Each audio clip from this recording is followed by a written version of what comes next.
And now back to that new residency requirement. Channel 9's Megan Cruz has been pressuring the governor's office about what he'll do to crack down on these vaccine vacations. Megan joining us live right now in the newsroom. And Megan, the governor's about face took some folks off guard. You know, Martha, it took me off guard for sure. I first started asking his office about vaccine vacations weeks ago and never got a response. The announcements also took county health officials by surprise, and now they're left scrambling to implement this new requirement as soon as possible.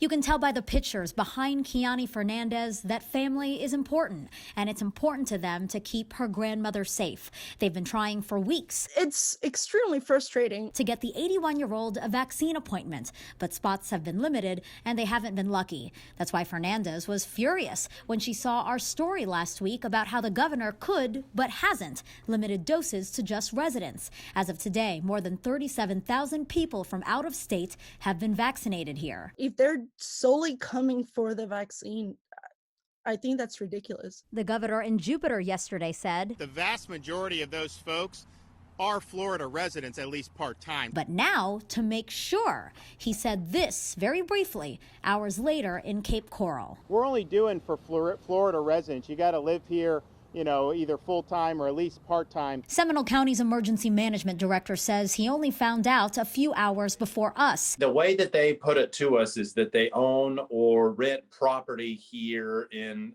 the state of Florida. And you can prove that by showing Mail with the person's name and address on there. Obviously, clearly a driver's license, passport, things like that. you do not have to be here full time. So snowbirds, you're still okay. So they could show a rental agreement. They could show utilities. He says you also qualify for a dose if you own or rent commercial property. Maybe they reside somewhere else, but because they own property here, they would be eligible. So they would have to have their business license with their name in it. In terms of the items that you will accept as proof of some sort of residency, is that a list that you guys are developing, or were these examples given to you by the state?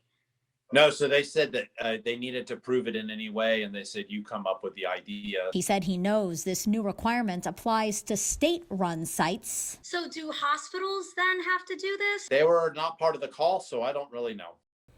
So that begs the question for other providers like Publix, for example. Harris says Seminole County run sites will start enforcing the new requirement tomorrow. You will be subject to it even if you made the appointment before the change. I've reached out to our other Central Florida health departments. So far, Orange and Osceola tell me they're still figuring things out. Megan Cruz, Channel 9 Eyewitness News.